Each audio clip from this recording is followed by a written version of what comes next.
Today we will try to speak about the structure of reality in general from the very beginning, which is actually the whole topic of the wisdom of Kabbalah. This ancient wisdom comes to us from people who had attained the spiritual nature through attributes and tools and methods that they developed. What they attained, what they felt, what they understood of the structure of reality in its depth, this is what they convey to us.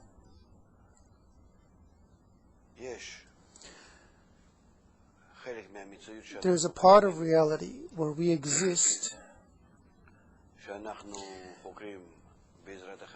which we research with our five senses: sight, sound, smell, taste, and touch.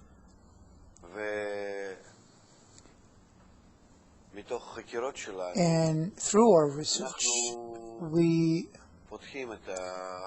open up, develop our worldly or mundane teachings, the natural sciences.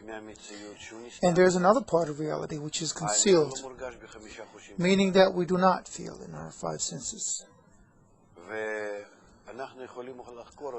We can research it if we develop an additional sense, new attributes. This wisdom is called the wisdom of the hidden. That's what it's called, because it explains to us what is naturally hidden from us. Why is reality partly revealed and partly concealed? Because what we find, we always find according to equivalence of attributes. There are attributes within us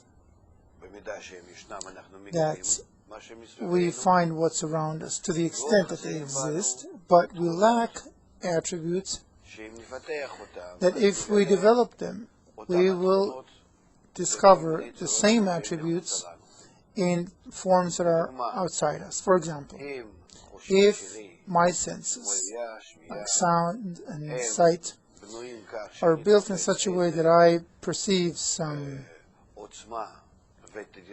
power or frequency of waves,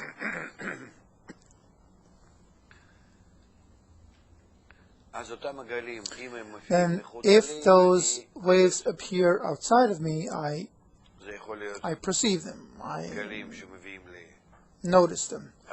These waves might create a sensation of scent in me if they encounter the scent nerves, or in the eye, or in the ear, etc. These are all waves, but to the extent that my inner physical mechanism can perceive them according to the law of equivalence of form,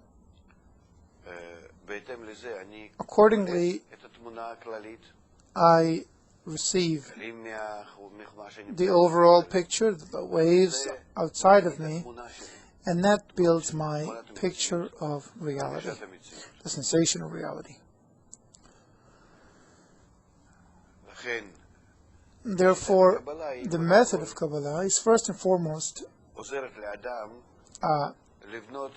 to help one build a new internal attribute, a new sensor, which would then receive a frequency which was previously unfelt. This addition will build within us another picture, and this picture will be called the upper world. Why the upper world? Because we will find that in that part of reality that was concealed from us, and through the inner change in us, now we find that that part in us that was now added to our picture of the world, in it, all the forces that are later on to be felt in our natural senses are born in all their many ways. It'll appear to us as something that is prepared above our natural senses, and afterwards, from there, these forces will come down to my senses and render the picture of a new world and the flow of time. Hence, this upper reality is called upper reality, because it precedes what I will feel in my natural senses. Kabbalists are therefore called Kabbalists because they have an ability to receive, lekabel, this picture of reality, which precedes the natural picture of reality that we all perceive in our natural senses. And by finding this upper rudimentary reality, we can also, through researching it, understand where that reality in itself, this upper reality, comes from. And then we come to a special force, a collective force, including all the incidents in the upper world and in this world, which we call Creator. Why? Because we find that it is the first. It procreated the upper reality, the lower reality, the still, the vegetative, the animate, and the speaking in this entire reality, this overall reality. It monitors, guides, dominates every little detail with one force and with one thought and one purpose. That's what Kabbalists find through their study of the upper reality.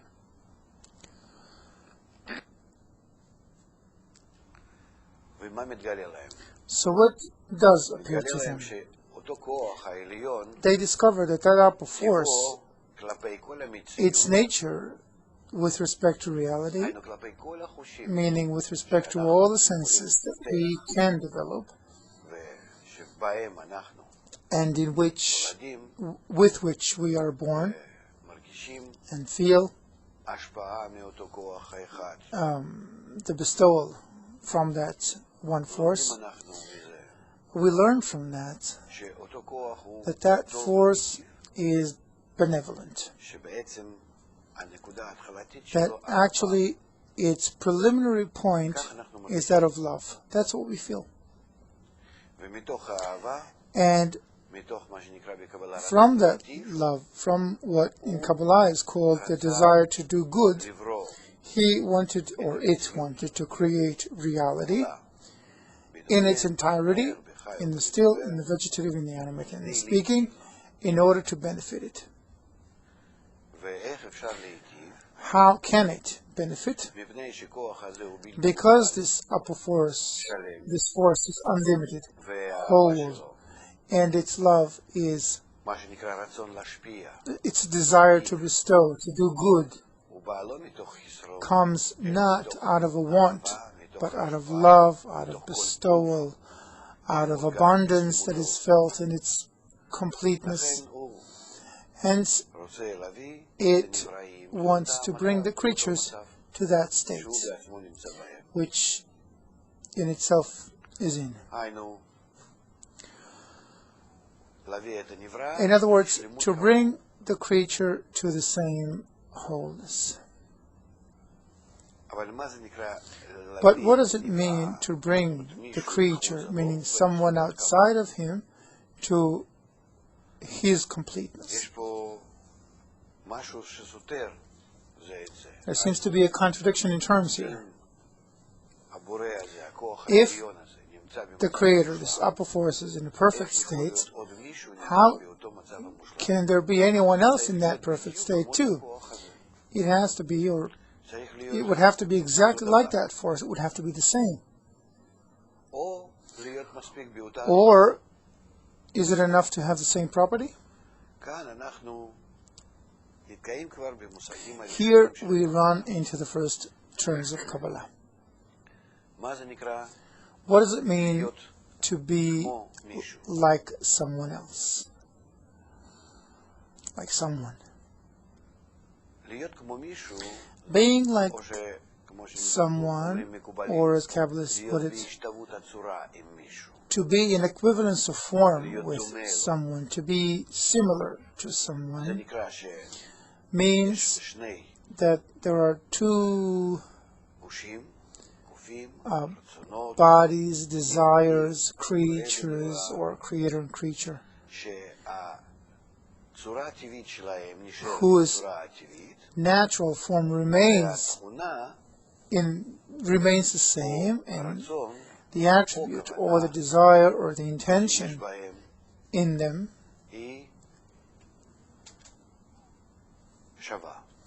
is the same. If the Creator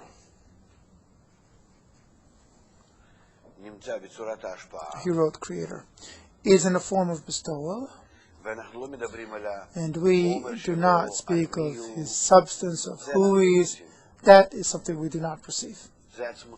That's his essence, and we have no foundation to speak of it, because all we perceive is what comes from him to us, and what comes to us from him is the form of bestowal.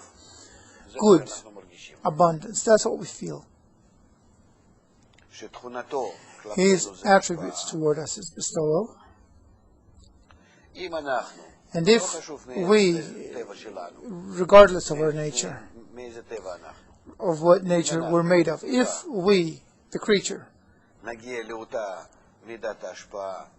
reach the same measure of bestowal that exists in the Creator toward him, then we will be in equivalence of form with him. What is a form? An outer, an exterior attribute, a desire, an intention. And then we'll be like him, equal. He and we. Why? Because his giving to us is the only thing that I understand and feel and perceive. That's, for me, is his nature. And it is enough for me to reach the same kind of expression toward him. And then we equalize. Creature equals Creator.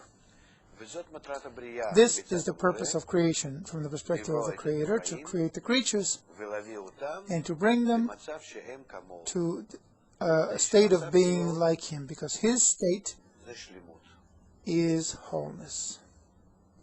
Rav wrote whole.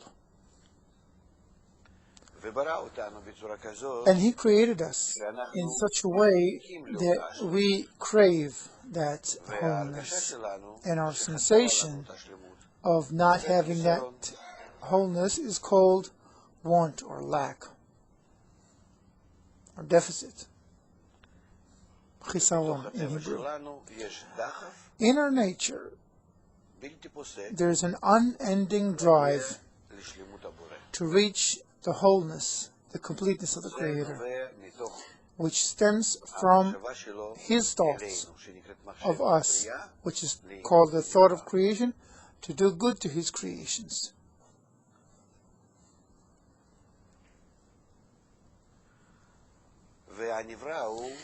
The creature, if it has It's got many, many attributes. And in all of them, it has to come, it has to bring them to a form of bestowal. So here we can understand how there is an equivalence of form, a partial equivalence of form, and a complete equivalence of form. If, for example,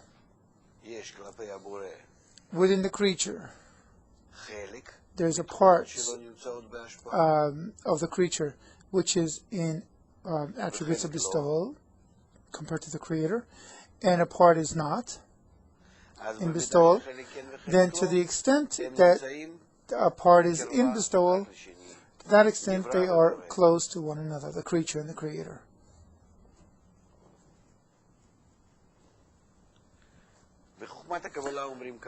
It is said in the Wisdom of Kabbalah that if the creature and the Creator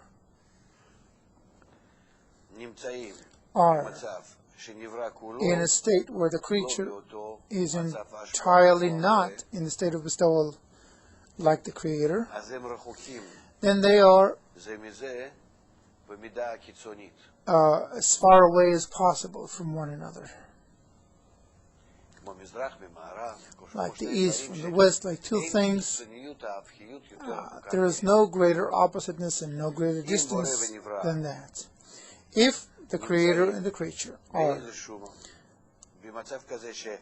in a state where one attribute of the creature becomes like the Creator, then to that extent the creature touches the Creator. If several parts of the creature become similar to the Creator, to that extent the creature and the Creator are connected.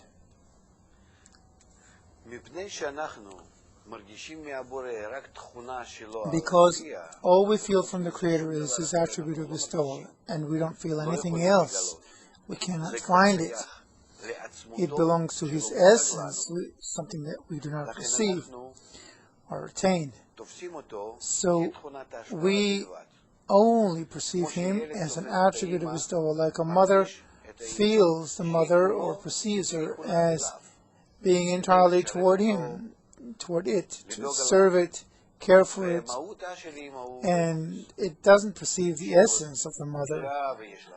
She's a woman, she has a husband, and maybe she has dealings in this world, and she has all kinds of worries, and the child doesn't know about that. All it knows is, that's my mother, and she owes me, she's indebted to me, she cares for me. All it perceives is her attitude, and that's why it calls her mommy. So that's how we are with respect to the Creator. If we acquire the same attribute as His of bestowal, then to the extent of equivalence of form, the outer form, His outer form, and ours, our substance remains the same. We'll talk about it afterwards. So to that extent, we equalize with Him, meaning we feel together.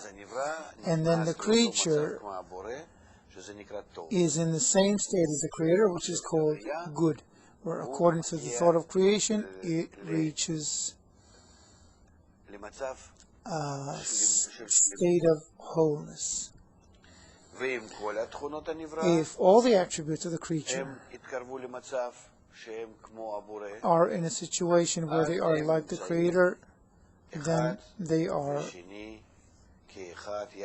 both of them, as one, and that state is called unification, wholeness. In Kabbalah, it is also called Gmar Tikkun, the end of correction, where the creature corrected all its desires to match the Creator. It's also called Dvekut, adhesion, because they are adhered together like two identical things with identical properties. And that state is in fact the the goal, the purpose of creation, from the perspective of the Creator, and the purpose of evolution from the perspective of nature, of the creature. That's what Kabbalists tell us. And the Creator,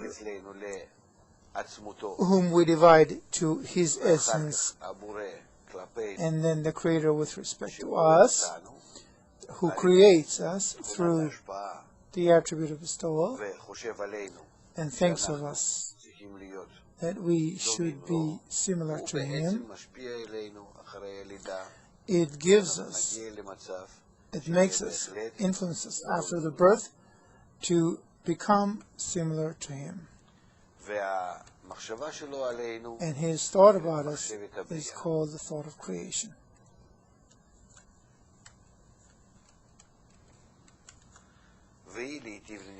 Which is to delight His creatures. When it is felt as delighting His creatures, once the creature reaches equivalence with the Creator,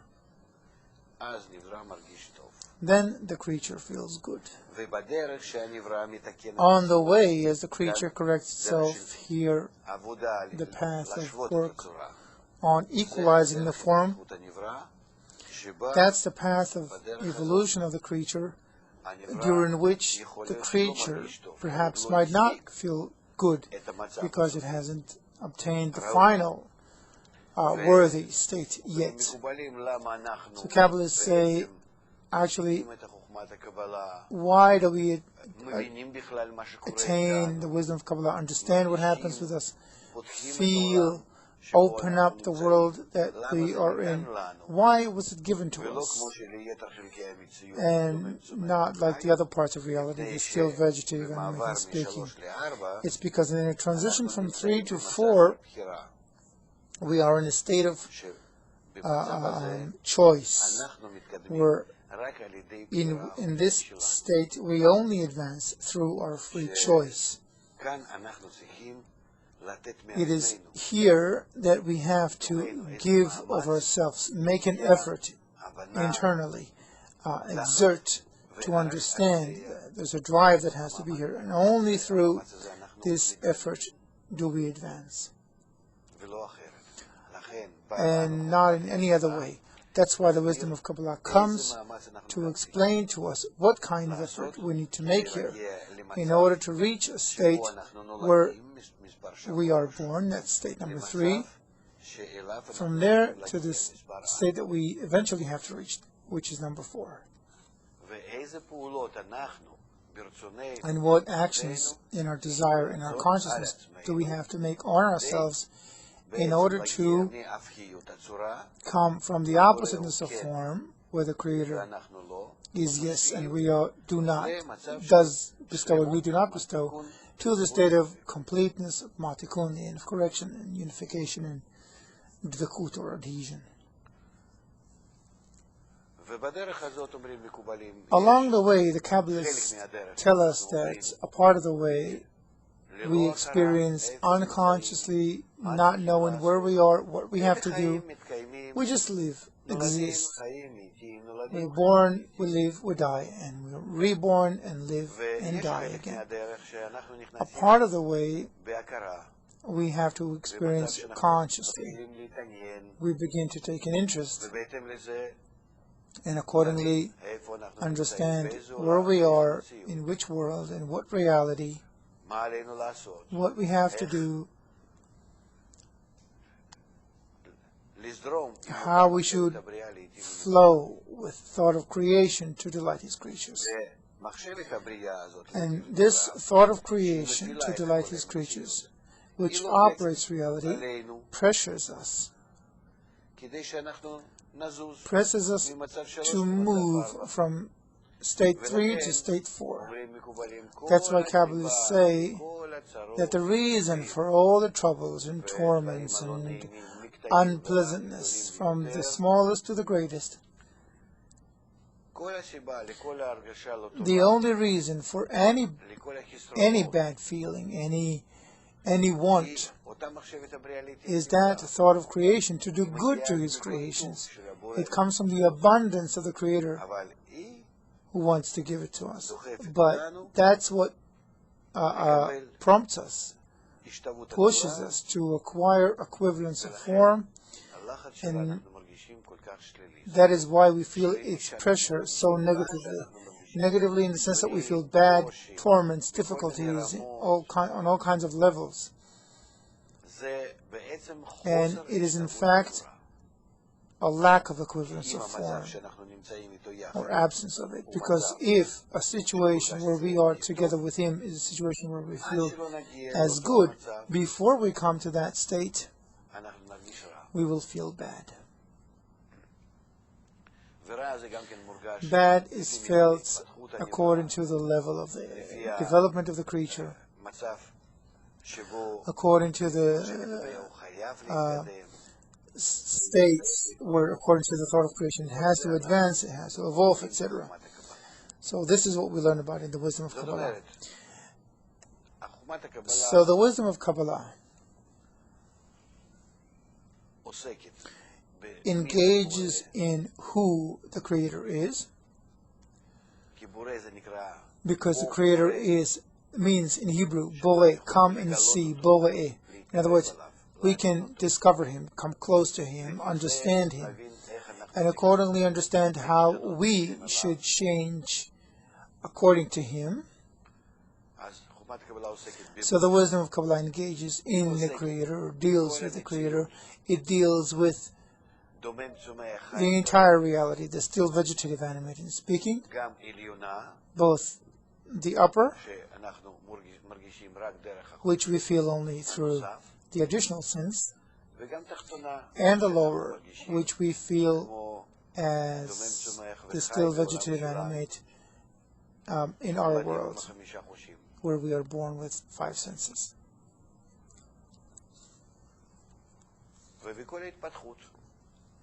And throughout the evolution, why we evolve, how, by what, in what forms, why is the world built in this and that way, what are the forms of evolution of each and every one of them, meaning each and every soul, each and every person,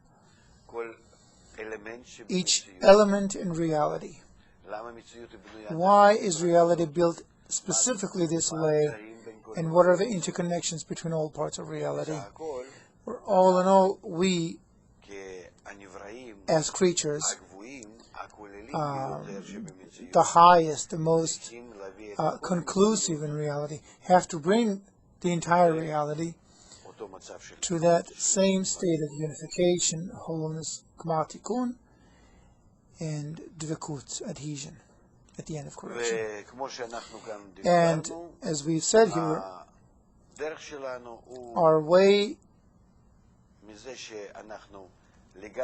starts from being completely distant from the Creator until we come to complete equivalence of form with the Creator, according to the exterior attribute as He gives it to us and is felt by us and opens up to us and is perceived by us.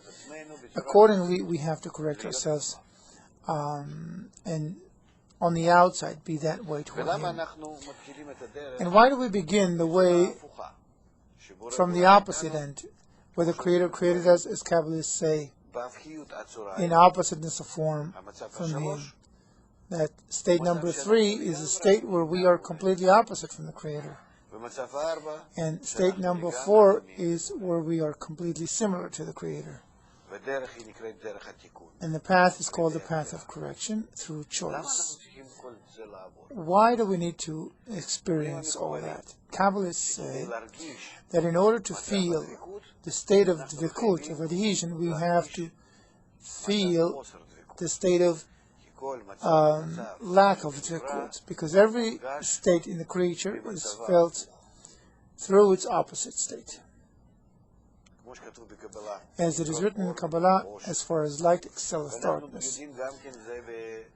And we know that from every conduct in this world, where if I want to feel something in this world, I have to know it in its every detail, vis-a-vis all other properties or things or forces or states it is in. And this is how I learn about it. I understand it or perceive it. I never perceive anything in its essence. I always perceive it vis-a-vis, through the contrast between two things, and I measure them, and that's how I learn. This is why we have to experience an incomplete state, lack of adhesion, lack of dvikut, of correction, feel them, experience them, and then out of discovering of the want to come to be whole. We'll talk about the necessity for that, where it comes from, as we develop, evolve in our study. We'll see it. Now we'll talk about how we study the wisdom of Kabbalah. The first sage in the wisdom of Kabbalah who talked about it systematically is Abraham, the patriarch.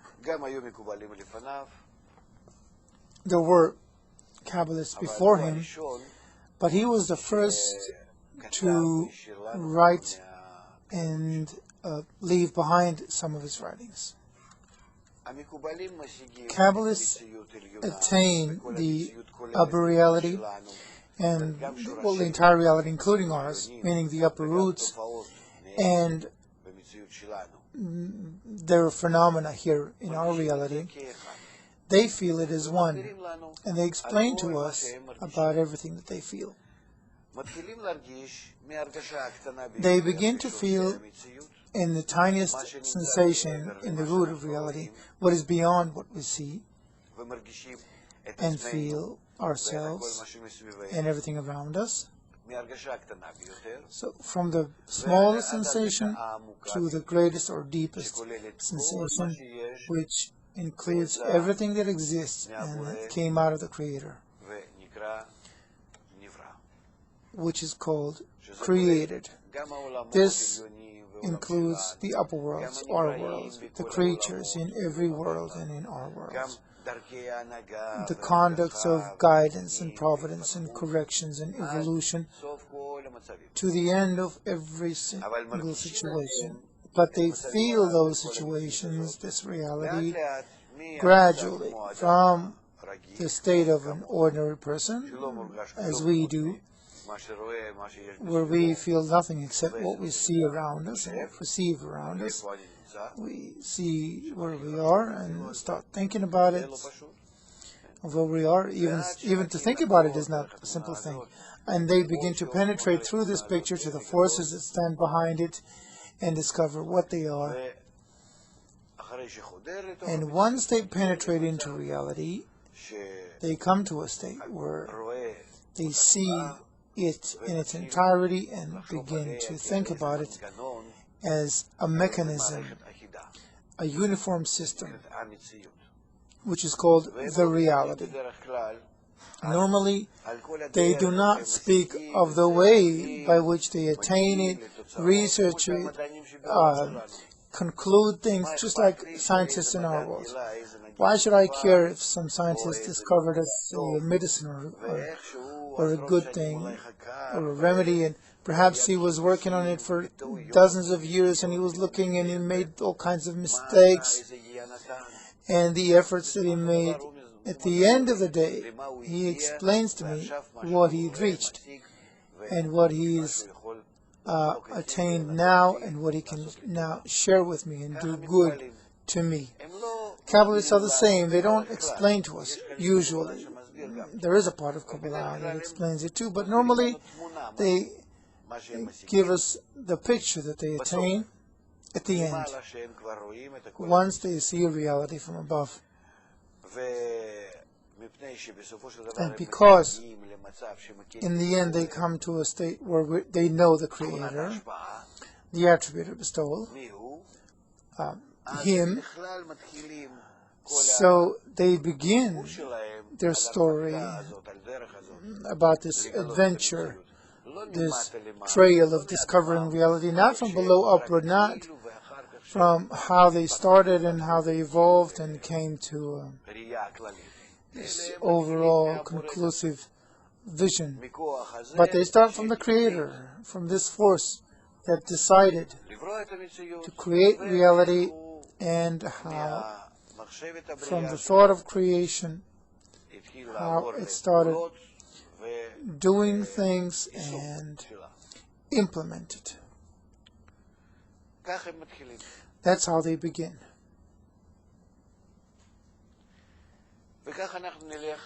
And that's how we will learn, as it is written in the Ari's Tree of Life, as Baal Salam explains to us in the preface to the Wisdom of Kabbalah, and Talmud Sfirot, studied in Sfirot. All the Kabbalists, or you can open other books as well. There are many books. And actually, all of them, if they speak systematically, they begin from the Creator. Because if we study our roots, how creation started, with what desire, what intention, yes. The end of the act begins with a preliminary thought, where the final shape exists to begin with as the goal, and this final shape determines what happens every step of the way. If we know the beginning well, it'll help us understand our whole life in every incident, and not err, and use every situation along with the thought of creation, and look at it from the perspective of the Creator, and thus advance correctly, and come out of the situations from a state of lack to a state of wholeness, a good state. So let's begin from the thought of creation.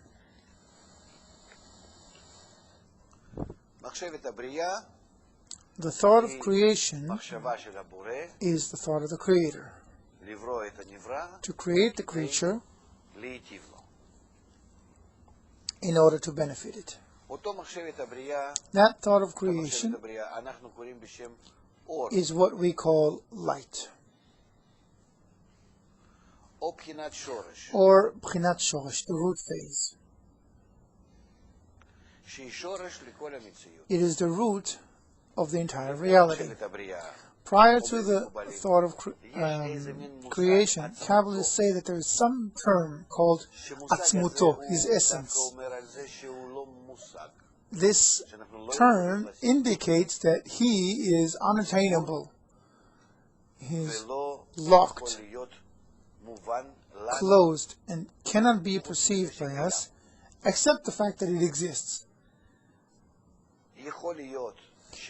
Perhaps there are situations highly, very, very advanced. We'll talk about them afterwards. Where in the future, perhaps the creature comes to a state where even the essence becomes closer, more familiar. Attained Kabbalists say, tell us that while we are on our way from number 3 to number 4, on the path of tikkun, correction, until we equalize with the thought of creation, that's the thought of creation.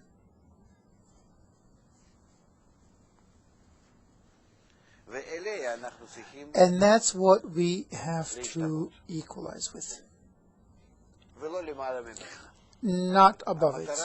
So the goal is to equalize in form with it.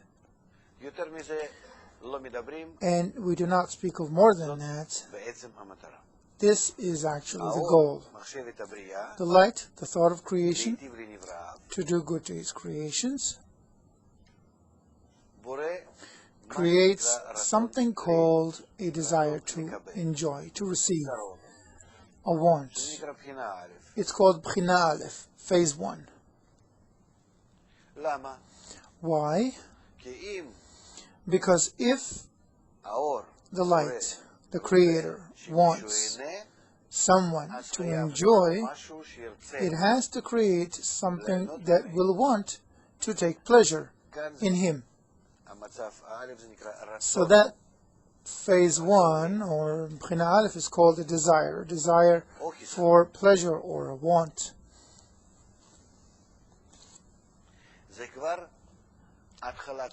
This is the beginning of the creature. If that's the thought of creation, and here the creature is in fact exists only potentially,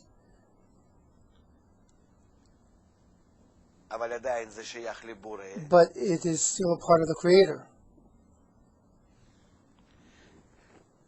B'chinat Shoresh, the root phase. So B'china Aleph, phase 1, is already a creature. It's not a developed creature yet, because its desire came from the Creator. It doesn't feel that it wants in itself, that it wants to take pleasure in the light, that it wants to cling to it, that it lacks something. That want is, well, let's call it a still want.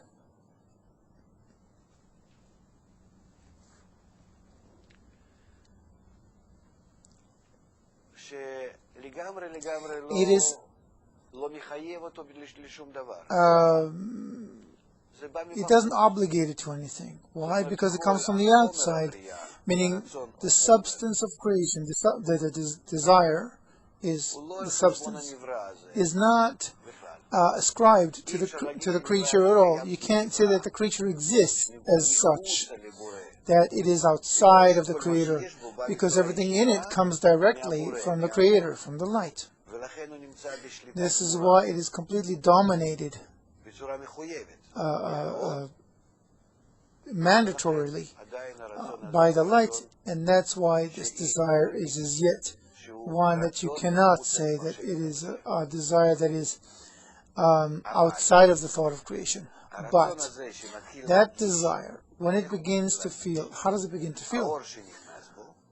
When it begins to feel the light that permeates it, the light begins to produce in that desire a sensation of the thought of creation, to do good to his creations. In other words, it brings two things to the desire. On the one hand, let's do it this way. On the one hand, the light brings to the desire the fulfillment, meaning the sensation of itself, but the creature still doesn't, or hardly feels this fulfillment as good, because it's got no prior desire for it. It didn't want it in advance, so that now it feels content with respect compared to the previous state. It didn't feel bad or lacking in the previous state. So this creature, light that expands in the creature, brings the creature, besides the sensation of good, also the sensation of the giver, that there's a Creator who is the giver, and he brings you the good.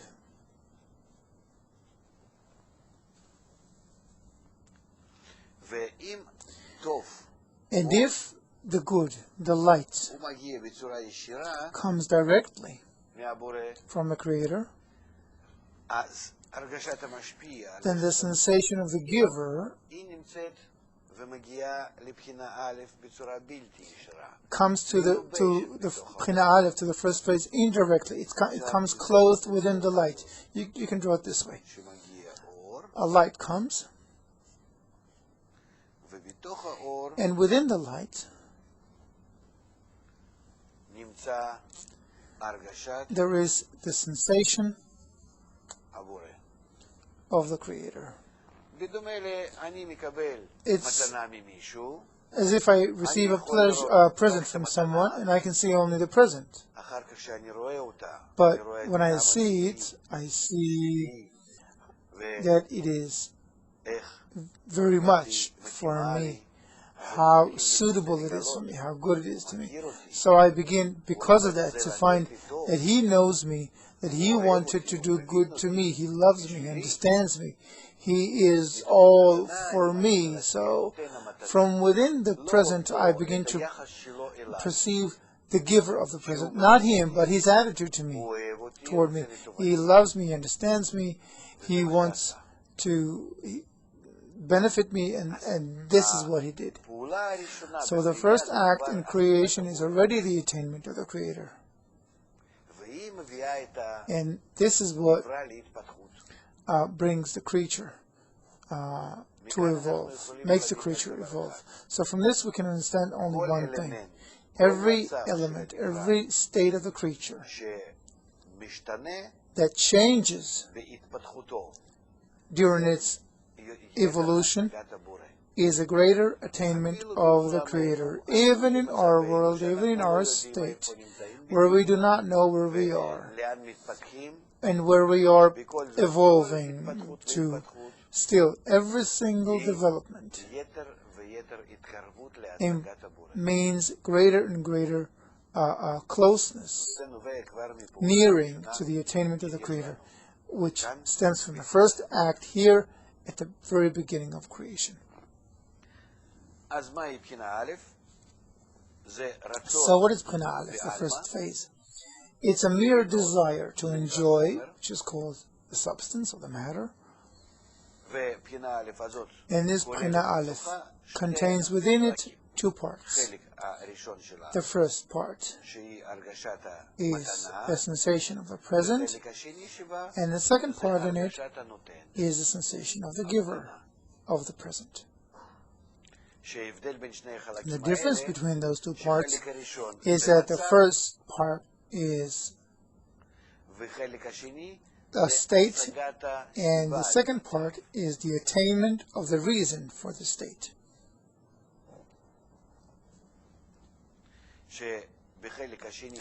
In the second part of Bchina Aleph, what is attained is that there is Bchinat Shoresh, the root phase, which thus procreated Bchina Aleph. And that creates the evolution, where Bchina Aleph, that begins to discern two parts within it, sees in these two parts which is the preferable part. Of course, it is the second, because in it, it discerns a higher, more noble attribute than in the first part. It feels that the progenitor, the first part, so it wants to be like it. You see, the first desire in the creature that comes from within the creature is a desire to be like the Creator, to equalize in form. Here, the thought of creation is actually implemented. Here, it was in potential at the end of Bchina Aleph. But Bchina Bet, the second phase, wants to begin with, to resemble Bchinat Shoresh, the root phase, to resemble the phase, the factor, to actually resemble it, meaning to be a giver, or the giver.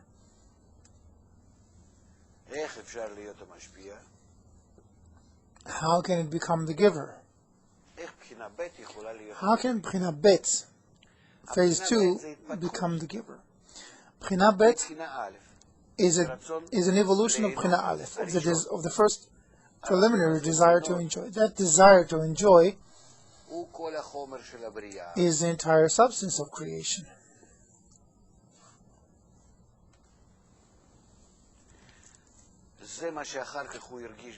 This is what afterwards felt the Creator within. The Creator felt within afterwards is an addition. And its subsequent desire to be like the Creator is an addition to that. To what? To the substance of creation that the Creator had created. The desire, the lack, the want. Meaning every want, every evolution, every addition on top of that substance, which is called the primordial substance, the preliminary substance, comes from the recognition of the Creator, from a desire to evolve and to be like the Creator. This is how the substance evolves. Every addition to the first substance comes only from knowing the Creator, by which the substance begins to grow, to inflate. So in B'china Bet 2, which is completely opposite to B'china Aleph, it wants to bestow, and B'china Aleph wanted to receive. So B'china Bet is an addition to B'china Aleph. It's the same substance that took over it, robed itself with additional attribute, the attribute of bestowal. It's an addition. This is why we say that we have within B'chinat Shoresh,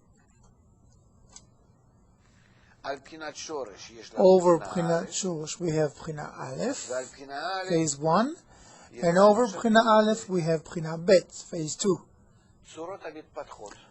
The evolving or accumulating forms.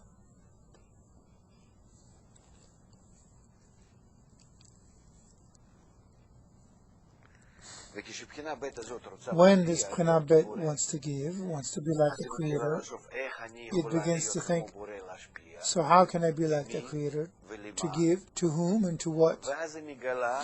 And then it finds, through its evolution, when it thinks, who am I, what am I, how can I, from within, be like Him, then it feels that inside it, B'china Bet, it contains B'china Aleph and also B'chinat Shoresh.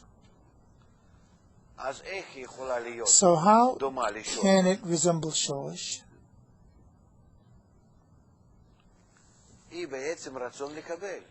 In fact, it is a will to receive. The will to receive can only receive. Now that it wants to give, it might want to give, but it can't, like the Creator.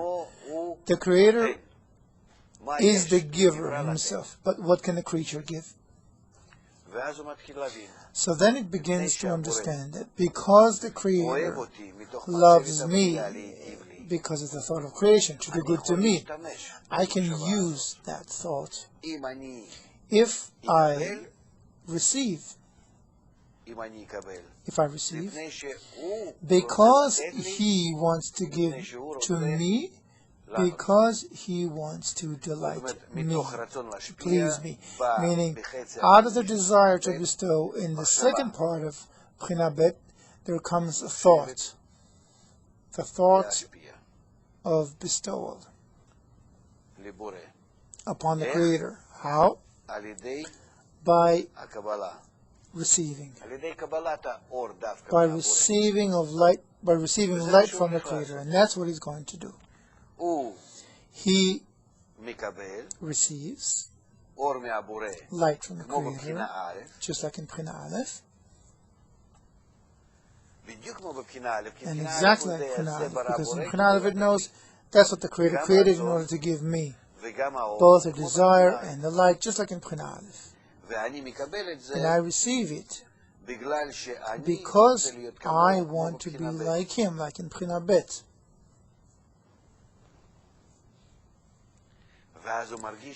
And then it feels that by that it is exactly like the Creator, de facto.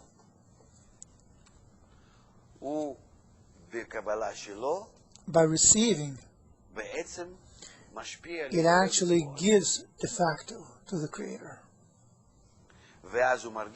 And then it feels itself in the same giving, same bestowal, like the Creator. In other words, it feels what it is like to be in a state of giving. And when it comes to the recognition of where it is, B'chinat Shoresh, B'chinat Aleph, B'chinat Bet, and B'chinat Gimel.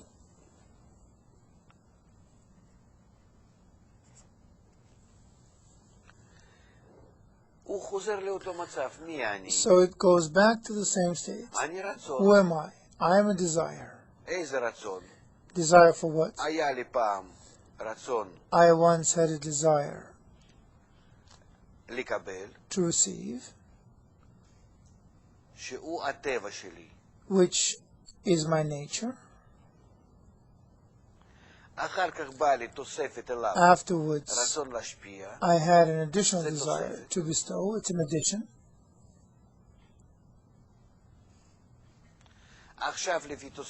Now, accordingly, I give.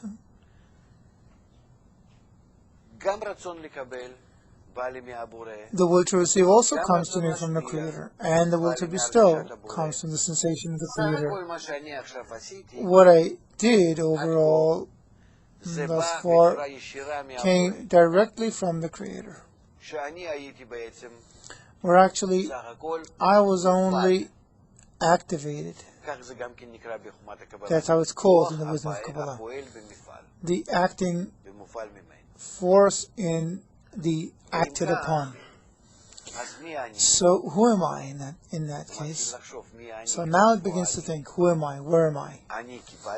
I received. Did I? It wasn't me. I felt that I want to be like him, like the giver, but it's not me. He instilled that desire in me.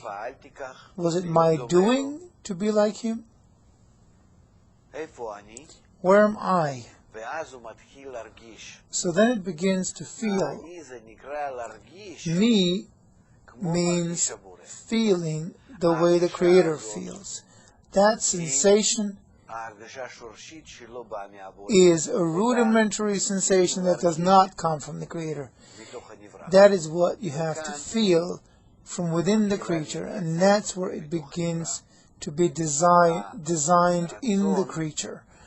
The desire to enjoy the status of the Creator. And that desire is expressed in us in the last B'china, in our evolution called B'chinat Daled, which wants to receive everything that comes from the Creator. What does it mean it wants to receive everything that comes from the Creator? It doesn't want to receive like that created it, that came from the Creator in B'chinat Aleph. It wants to enjoy from the state that it now discovered. It now discovered what it means to be like the Creator. Giving like the Creator. So here in B'chinat Daled, it wants to enjoy bestowal. Enjoy bestowal. And that desire is its own desire, its own will. It is a desire of the creature. The first desire of the creature. Previously, all the desires were necessary. Either they came directly or indirectly. That's directly and that's indirectly. They came from the Creator. Only this desire came from the creature. At the end of B'chinat Gimel, phase 3, where it began to be made to appear toward the creature, and in B'chinat Daled, in phase 4, it actually established itself. You might say that B'chinat Daled, phase 4, is the independent phase, B'china, compared to all the previous B'chinot phases. That's why this is called the actual creature, and not the previous B'chinot or phases. So here we can picture again, B'chinat Shoresh, Aleph, Bet, Gimel, and Daled, phase is root 0, 1, 2, 3, 4, and B'chinat Dalet, phase 4, is a unique one, because this is the actual creature. These circles, we can draw them differently. The Creator is on the outside,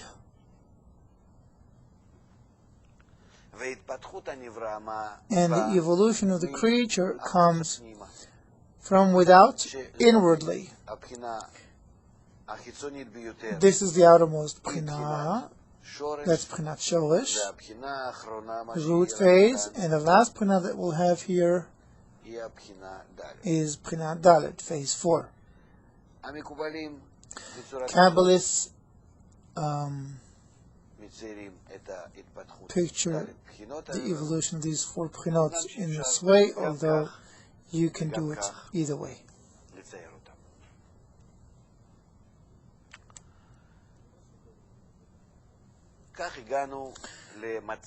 So now we've come to a state where the creature, in order to reach its own want and feel that it is its own desire, that it exists in its desire, it has to develop from the thought of creation, from the Creator, by 4 phases, 4 B'chinot, and the creature being the last B'china, the last phase. Sometimes we say about B'chinat Shoresh that it's not a part of creation because it's the thought of creation of the Creator toward the creatures. So that's why we count only 4 B'chinot, 1, 2, 3, 4. These are the B'chinot, the phases of evolution of the creature from the Creator. Or we might say the opposite, that B'chinat Shoresh Aleph Bet Gimel is how the Creator develops the will to receive in order to bring it to its independent form, which will be called the creature. So, either we speak specifically of Shoresh, the root, or of B'chinat Dalet, the 4th phase. Either way, the Shoresh is the Creator, B'chinat Dalet is the creature, and in between, these are evolutionary phases. In these phases also belong to the act of the Creator. They're not ascribed to the creature, but the creature that wants to attain the Creator attains its own evolutionary phases, how the Creator procreated it and developed it, and finally comes to recognize the Creator through the recognition of the actions of the Creator. That's how he comes to know Him. It's called by your actions we know you. This is how Kabbalists research reality and come to understand the Creator. This B'chinat Dalet enjoys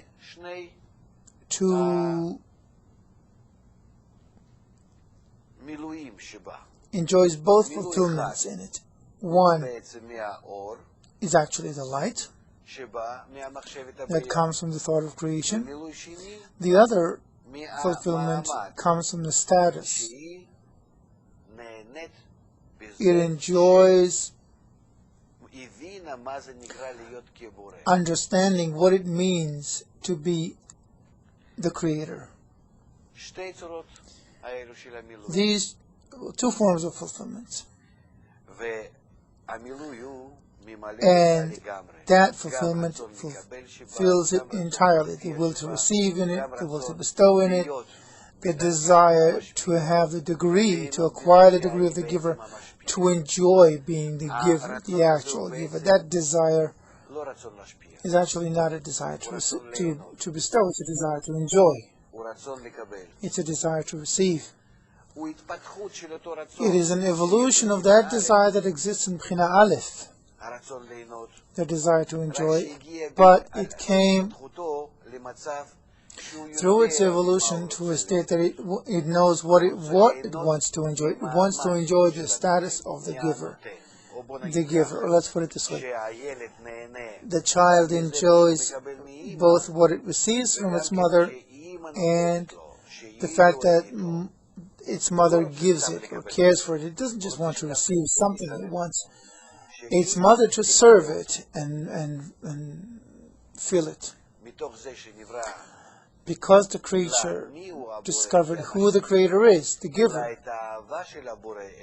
the love of the Creator for it, not the present, but the love, it wants to enjoy it. It's a much greater pleasure than the pleasure from the present itself. The gift itself can be felt on a very limited amount in B'china Aleph. You can't feel it more than that. Every additional pleasure comes from knowing the giver, from the one who gives me, meaning the sensation of the importance of the Creator. The greater I find that He is, the more important I discover that He is, more eternal, more complete. That gives me additional pleasure. That's why when the will to receive grew in B'china Dalet over the will to receive that was in B'china Aleph, is an additional recognition of the Creator. The recognition of the gap between the degree of the creature, B'china Aleph, and the degree of the Creator, B'china Shoresh.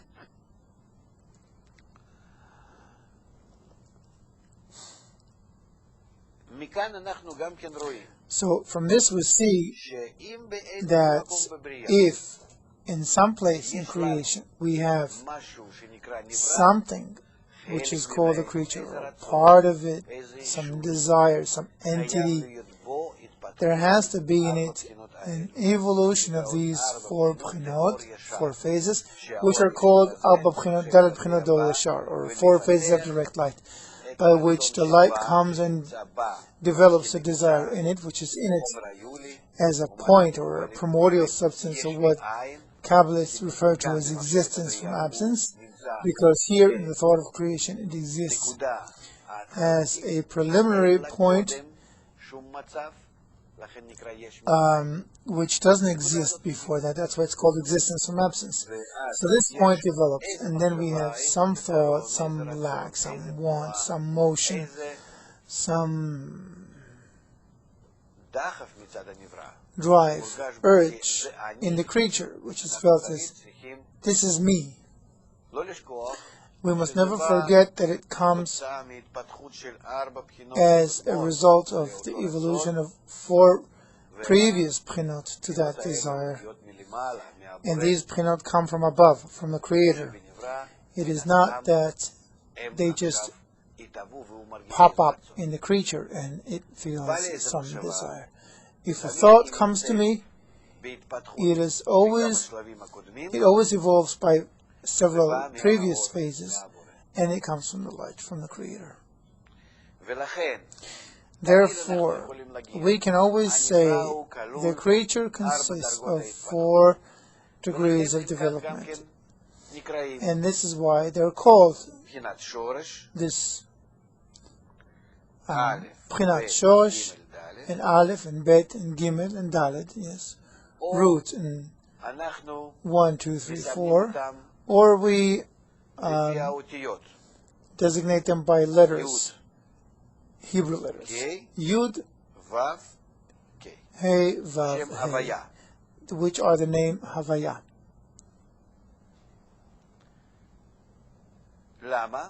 Why? And there's a tip of the Yud, the Shoresh. It's written as the tip of the Yud. So why do we take these symbols from our alphabet? Because afterwards, as we evolve more into reality, we'll see that the letter Yud tells us about the pleasure that fills up the Kli, is felt within the first desire. The letter Hey is a letter that explains to us, that designates the attribute of bestowal. The letter Vav designates the action of bestowal in B'china Gimel, after B'china Bet. It's the evolution of bestowal in the last Hey. Why is it also designated by the Hey, B'china Dalet, like Bina, like B'china Bet? Because it comes to the same form as B'china Bet, and in so doing it comes to equalize its form with the giver, with B'china Shoresh, the tip of the Yud.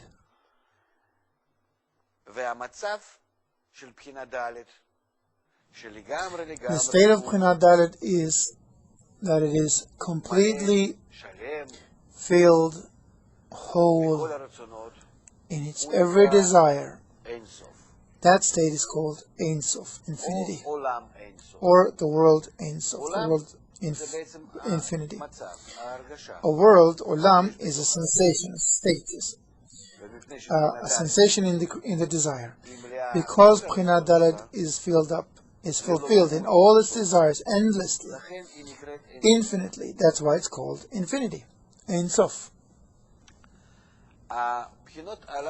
These B'chinot, these phases, Shoresh Aleph, Gimel, Dalet, are also called by the names Shoresh is, well, Shoresh Aleph, Bet, Gimel, Dalet.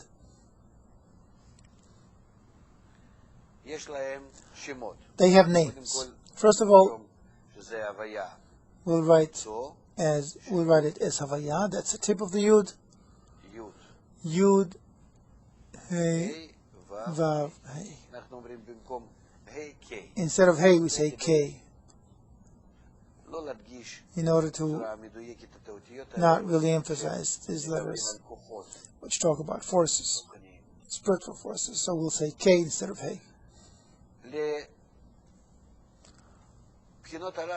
Now these B'chinot, he's writing B'chinot, or phases, and that's the Havaya, the Yud Kei Vav Kei. So they have names too, called Sfirot. Sfira, the singular for Sfirot, comes from the word sapir, sapphire, illuminating. A desire that has light in it shines with the light that fulfills it. So these Sfirot, or these discernments, are called Keter, Chokhmah, Bina, Zeranpin, and Malchut.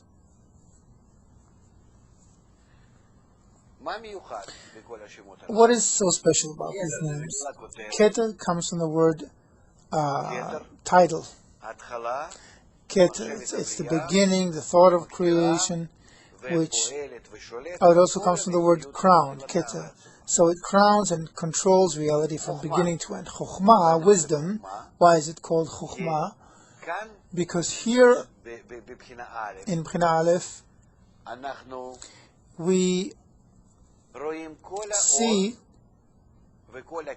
all the light and the Kli that the Creator had dedicated, devoted to creation. The fact that it afterwards evolves and manifests in B'china Bet, Gimel, Dalet. This is an evolution of B'china Aleph. But from the tip of the Yud, the first Sfira came, B'china Aleph, which actually contains everything, but it is it's undeveloped as yet.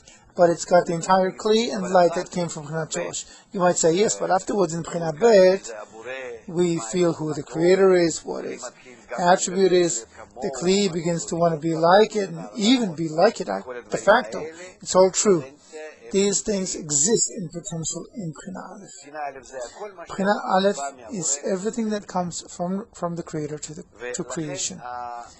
So that state is called Chokhmah, wisdom. There are many names. It's called Koachmah, the force. There are many names and interpretations to this word, but that's what the special thing about it. Bina. Bina comes from the word Havana, understanding, where the creature feels and understands, begins to understand who did all that, what his nature is, and what he wants. It's the first time that the appearance of the thought of creation happens, that's in Bina. That's why it wants to give, because it begins to understand the Creator. If we too want to reach the attribute of bestowal, it will be only possible to the extent that we understand what the attribute of bestowal is, and how great it is, how much greater it is than our will to receive, which is like Prinat Chokhmah, like the will to receive in Chokhmah. Afterwards is Prinat Zeir Anpin. Zeir Anpin means small face. Zeir, small. Panim, Anpin, face, small face. Face means the luminescence of Chokhmah, of wisdom, what comes from the Creator, what the Creator represents, yes, his benefits. Why is it a small face? Because it's the effort of the creature to be like the Creator. That's what is called small face. It's like a child who wants to be like his father. He does the same thing like his father.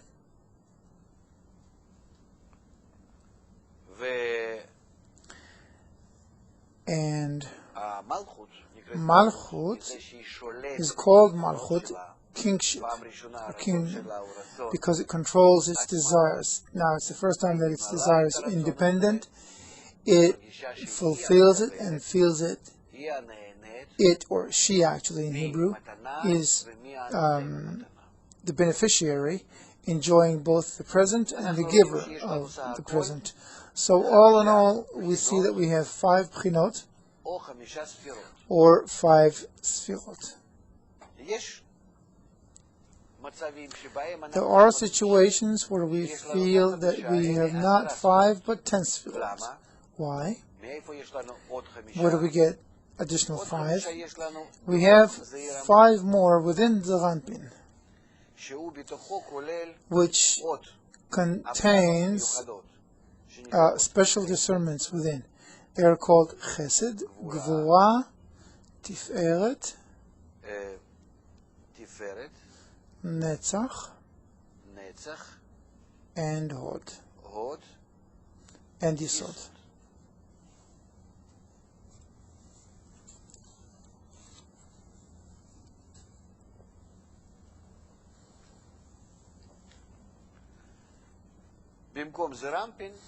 Instead of Zeir Anpin, we cancel Zeir Anpin, and instead of it, we say there's 6 that are in it. Why are there suddenly 6 additional Sfirot in Zeir Anpin? Why is it so great? On the one hand, we said it is small face. It's small because it's the effort of the creature to be like the Creator.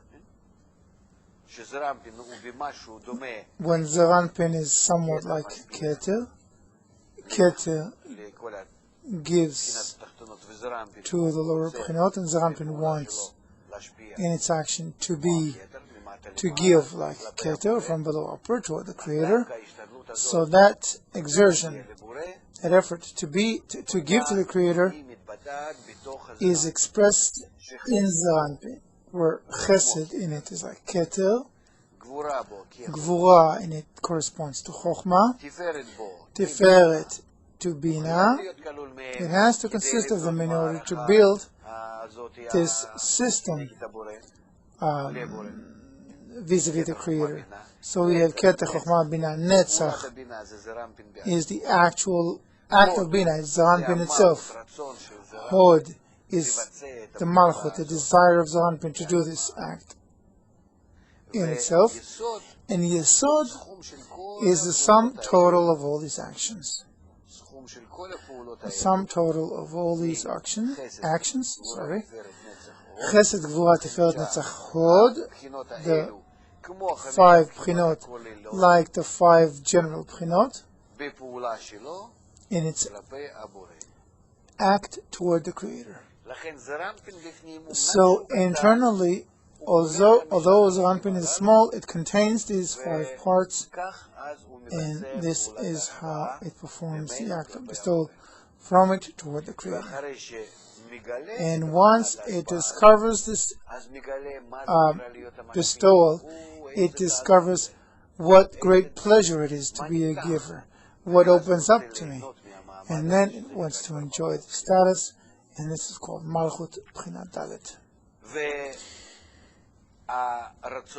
And these desires that exist in all these B'chinot are impressed by the fulfillment in them, and that fulfillment is called light. Which light exists in them? In Keter itself, that's the light itself. We don't know what this light is. It's light that comes from the Creator. In Chokhmah we have light that is called light of Chokhmah, light of wisdom. In Bina we have a light that's called Bina. In Zaranpin we have both Chokhmah and Bina together, because Zaranpin is a result. B'china Gimel is a result of the first and second actions. B'china Aleph and B'china Bet, that's why we have some Chokhmah and some Bina. And Malchut has everything, well, it takes everything to enjoy by itself, so even Bina becomes Chokhmah. It really wants to enjoy completely. So these lights, we name them by 5 names according to their power. Nefesh, Ruach, Neshama, Chaya, Yechida.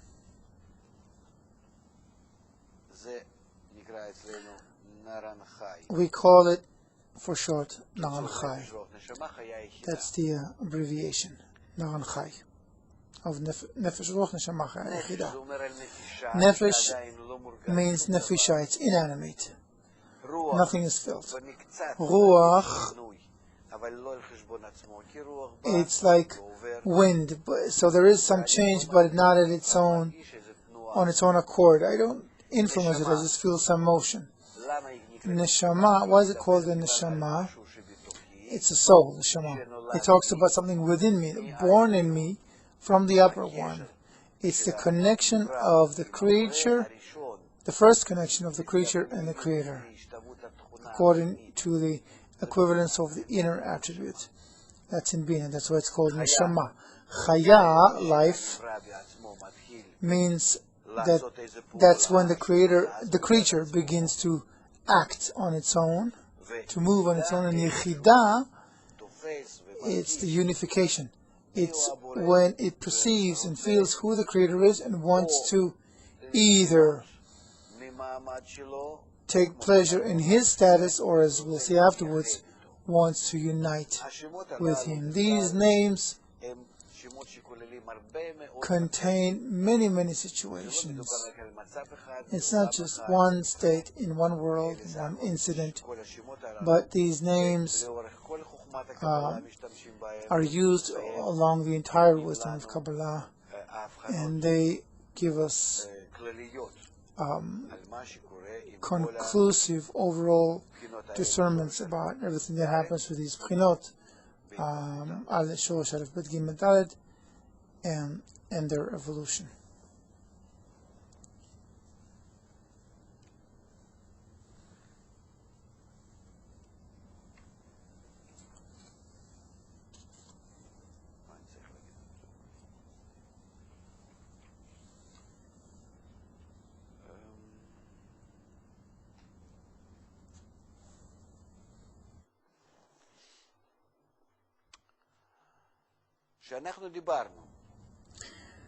When we talked about signs of B'chinot Yud Kei Vav Kei, we talked about how in every B'china there's something different from the other, and that's why we use a different symbol. But what is the difference between the B'chinot? It's in the desire in them. But if the desire is different, then the fulfillment is different too, because the fulfillment depends on the desire. Straight light, direct light, comes from the Creator. building B'chinat Shorosh Aleph Bet Gimel Dalet. And these B'chinot evolve, and according to their desires, they all feel, each and every B'china feels a different fulfillment from that light. So you might say that the light that comes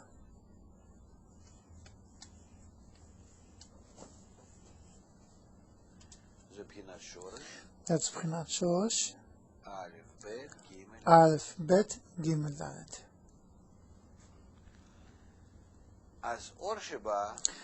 So the light that comes is abstract light. It's just a light. Or it's called the revolving light or straight light. But that's when it builds the B'chinot. But then when it builds the B'chinot, in each and every B'china, we have a specific light, or Chokhmah in B'chinat Chokhmah, light of Bina in B'chinat Bina, and Chokhmah and Bina in B'chinat Gimel, and then actual Chokhmah, the great Chokhmah in B'chinat Dalet.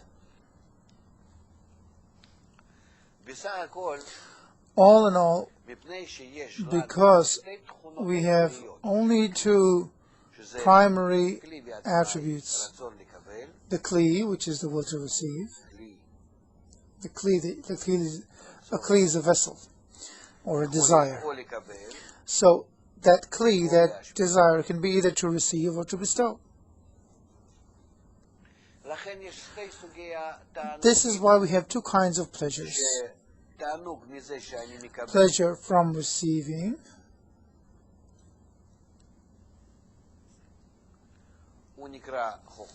which is called Chokhmah,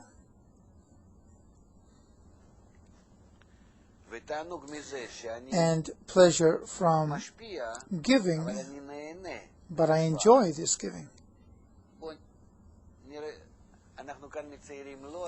Here, we're not drawing the pleasure that expands in the Kli, but its action, so to speak, the direction of the act of bestowal. This is called Or Chasadim, light of Chasadim. Or means light. So the Kli, the vessel, the pleasure that it feels from receiving is called Or Chokhmah, light of wisdom. When the Kli gives, its giving is done by receiving in order to induce a sensation of pleasure in the giver. So within that Kli, that pleasure is called Or Chasadim, light of mercy. How does Malchut, or how does B'chinat Gimel, or B'chinat Bet, in all these B'chinot Bet Gimel and Dalet, there is a sensation of the giver, and the sensation of the giving of the giver, the sensation of their own receiving, and the sensation of the act, their own act. But how can the Kli give? We said that the Kli cannot give. It can only either receive, like in B'china Aleph, or not receive, but want to give, as in B'china Bet. B'china Bet wants to give, it doesn't actually give. How can it give? In order to give, it has to receive, as in B'china Aleph, with the intention of doing it in order to cause pleasure to the giver. This is why we say that in B'china Gimel we have both light of Chokhmah and light of Bina. So the act of giving on the part of the Kli and the part of the creature is in receiving, that's the act. But the act is also accompanied by an intention. So all in all, the act of reception with the intention of bestowal is called bestowal.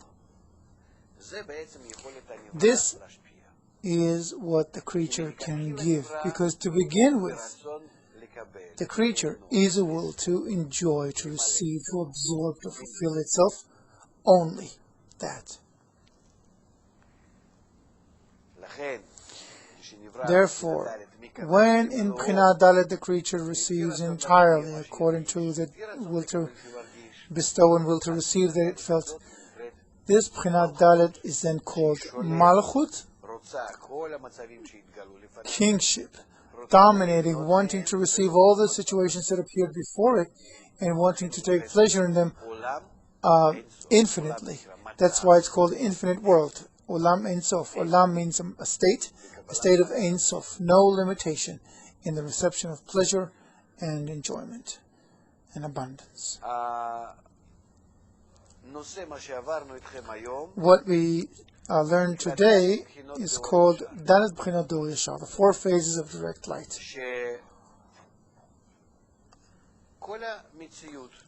The entire reality that afterwards we will study will be a result, will stem from the tip of the Yud, the first Hey, the Vav, and the last Hey. Or the 10 Sfirot, Keter, Chochmah, Binah, Zaranpin, and Malchut, or Nefesh, Ruach, Neshama, Chaya, Yechidah, the lights within the Sfirot, etc. Afterwards we will learn, as we open up each B'china, each Sfira, we will discover worlds in there. And there really will become 5 worlds, with all the creatures and the created beings, etc. in each and every B'china in them. And all of that, and how it will evolve, will eventually, we'll have Olam, Adam Kadmon, and Atzilut, Bria, Yetzirah, Asiyah. These will be the worlds, Olamot. Then we'll have a state within that Malchut dance of Ein Sof, the infinite Malchut, from which stem all these states of Olamot, the worlds. So from it came the Neshamot too, the souls of all the creatures. He's writing Nivraim, creatures. And all these creatures were divided, were split actually into degrees.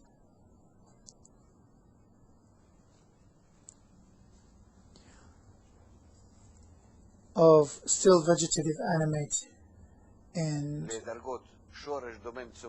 root, still vegetative, animate, and human. Only the human must correct itself into equivalence of form.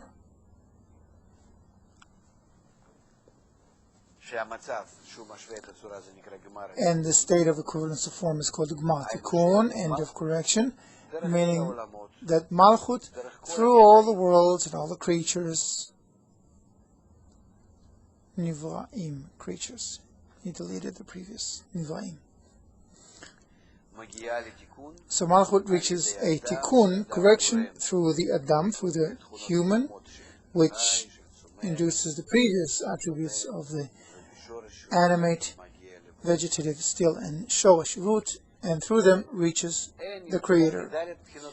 So there's nothing more than these 4 B'chinot, Yud Kei Vav Kei, or Keter Chochmah Binah Zaranpin Malchut, in the entire reality.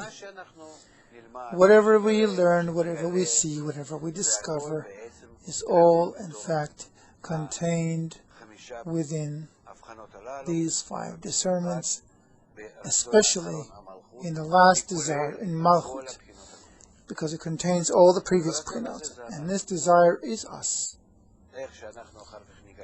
And that's what we'll find later on, that this desire is the only thing that needs to be corrected. And the more we study reality,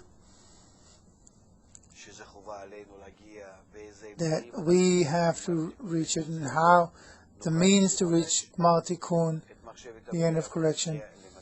So accordingly, we'll be able to implement the thought of creation and come to a state of eternity, wholeness, equivalence of form with the Creator. And this is in fact everything that the wisdom of Kabbalah contains, meaning the whole reality, upper and lower, the creatures and the Creator with respect to the creatures, and how the creatures reach equalizing their attitude toward the Creator. That's enough.